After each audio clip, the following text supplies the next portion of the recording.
Hi friends, আপনি কি কোনো অসংগঠিত সেক্টরে কর্মরত? আপনি কি আপনার বার্ধক্য বয়সে সংসার চালানো নিয়ে চিন্তিত? তাহলে চিন্তা ছাড়ুন এবং দেখতে থাকুন, যেটি করলে আপনি তো ভবিষ্যতে পেনশন নিয়ে টেনশন মুক্ত থাকবেনই, সাথে আপনার স্পাউসও পাবে 50% ফ্যামিলি পেনশন। ভারতীয়দের জন্য ভারত সরকারের এই স্কিমটি, যেটি 2019 সালের ইন্টিরিম বাজেটে ঘোষণা করা হয়েছিল এবং চালু হয়েছিল 15ই ফেব্রুয়ারি 2019। এটি তাদের জন্য যারা আনঅর্গানাইজ সেক্টরে বর্তমানে কর্মরত। আনঅর্গানাইজ সেক্টরের অর্থ হলো যেমন ছোট কোম্পানির কর্মী, টোটো চালক, ক্ষেত মজুর, চাষি, যে কোনো ছোট বা বড় গাড়ির ড্রাইভার, গৃহকর্মী, street vendors, mid day meal worker, construction worker ইত্যাদি। এর প্রধান উদ্দেশ্যই হলো আনঅর্গানাইজ সেক্টরে কর্মরত কর্মীদের 60 বছরের পর পেনশন এবং তার অবর্তমানে ফ্যামিলি পেনশন নিশ্চিত করা। এই স্কিমটি লাভ নিতে গেলে আপনাকে যেতে হবে কমিউনিটি সার্ভিস সেন্টারে অর্থাৎ সিএসসিতে, এবং সেখানে এই স্কিমটি ওপেন করতে গেলে লাগবে একটি Aadhaar card, savings account or Jan Dhan account এবং একটি বৈধ ফোন নাম্বার। প্রথমবার যখন এটি ওপেন করবেন তখন ক্যাশে জমা দিবেন। এর পরের মাস থেকে সেভিংস ব্যাংক অ্যাকাউন্টের থেকে অটো ডেবিট ফ্যাসিলিটি অ্যাক্টিভেট করিয়ে নিতে হবে এবং প্রতি মাসে মাসে আপনার ওই সেভিংস অ্যাকাউন্ট থেকে টাকা কেটে নেবে। আপনার বয়স অনুযায়ী প্রতি মাসে কিছু কিছু টাকা জমা দিতে হবে। কত দিতে হবে তা নির্ভর করছে আপনার বয়সের উপর। আপনি যত টাকা জমা দেবেন, সরকারও প্রতি মাসে তত টাকাই আপনার অ্যাকাউন্টে জমা করবে। মনে করুন আপনি 100 টাকা জমা দিলেন, সরকারও 100 টাকা জমা দিল, অর্থাৎ আপনার অ্যাকাউন্টে সেই মাসে মোট জমা পড়ল 200 টাকা। এইভাবে 60 বছর বয়স পর্যন্ত আপনাকে জমা করে যেতে হবে এবং আপনার 60 বছর পেরানোর পর আপনি প্রতি মাসে পেনশন পাবেন যতদিন জীবিত থাকবেন। আপনার অবর্তমানে আপনার স্পাউস, অর্থাৎ যদি স্বামী অ্যাকাউন্ট হোল্ডার হয় তাহলে স্ত্রী, এবং যদি স্ত্রী অ্যাকাউন্ট হোল্ডার হয় তাহলে স্বামী হাফ পেনশন পাবেন উনি যতদিন বাঁচবেন। মনে রাখবেন, আপনার ছেলে বা মেয়েরা এই পেনশনের আওতায় আসবে না। এতে কেবলমাত্র নমিনি স্পাউসকে করা যায়, অন্য কাউকে করা যায় না। অর্থাৎ অ্যাকাউন্ট হোল্ডারের মৃত্যুর পর স্পাউস ফ্যামিলি পেনশনের জন্য এলিজেবল এবং তারপর অ্যাকাউন্টটি স্টপ হয়ে যাবে। এই স্কিমে ইনকাম ট্যাক্স বেনিফিট আছে কি?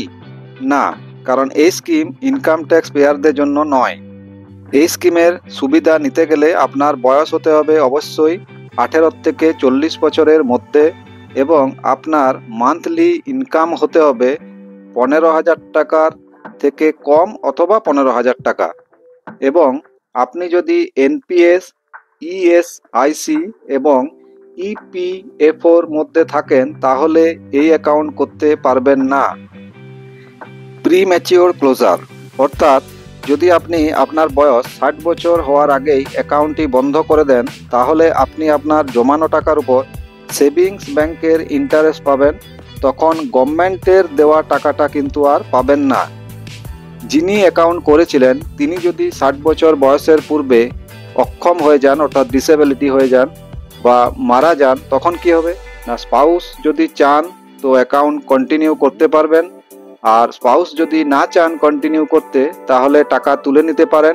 তবে এক্ষেত্রেও গভর্নমেন্ট কন্ট্রিবিউশন পাবেন না এবং সেভিংসের ইন্টারেস্ট রেট যা তাই জমানো টাকার উপর পাবেন। যদি কোনো কারণে অ্যাকাউন্টটি ইনঅ্যাক্টিভ হয়ে যায়, অর্থাৎ আপনি যদি টাকা জমা দেওয়া বন্ধ করে দেন বা সেভিংসে টাকা না থাকে, অটো ডেবিট ফ্যাসিলিটি যে করা আছে সেখান থেকে যদি টাকা না পেয়ে থাকে তাহলে গভর্নমেন্টের মত অনুসারে আপনাকে পেনাল্টি দিতে হবে এবং যতদিন ডিউ ছিল, অর্থাৎ যতদিন আপনি টাকা জমা করেননি, সেই টাকাটা একত্রে জমা দেওয়ার পর আপনার অ্যাকাউন্টটি আরও রিঅ্যাক্টিভ হয়ে যাবে। নমিনেশনের সুবিধা আছে, কেবলমাত্র স্পাউসকেই নমিনি করা যায়, অন্য কাউকে নয়। এরপর দেখুন ক্যালকুলেশনটি। স্কিমটির নাম হলো পিএম শ্রম যোগী মনধন, অর্থাৎ প্রধানমন্ত্রী শ্রম যোগী মনধন যোজনা। মনে করুন আমার বয়স 30 বছর, তাহলে এখানে 30 করলাম। প্রতি মাসে 3,000 টাকা পেনশনের জন্য কত লাগছে আমার না, মনে রাখবেন পেনশন কিন্তু 3000ই পাবেন, বেশি বা কম না, তাই 3000টি ফিক্সড এবং ফ্যামিলি পেনশন হলে 1500। এরপর এখানে দেখুন you will pay your contribution every month, এটিও ফিক্সড, আপনি চাইলেও ইয়ারলি বা কোয়ার্টারলি করতে পারবেন না। রিটায়ারমেন্ট এজ 60, ক্যালকুলেশন করলে দেখা যাচ্ছে যে আমার 30 বছর থেকে 60 বছর পর্যন্ত প্রতি মাসে 105 টাকা করে লাগবে এবং 30 বছরে মোট 37,800 টাকা দিতে হচ্ছে, অর্থাৎ 30 ইন্টু 12 ইন্টু 105 ইজিক্যাল টু 37,800। সরকারও প্রতি মাসে জমা দিচ্ছে সেম অ্যামাউন্ট অর্থাৎ 37,800।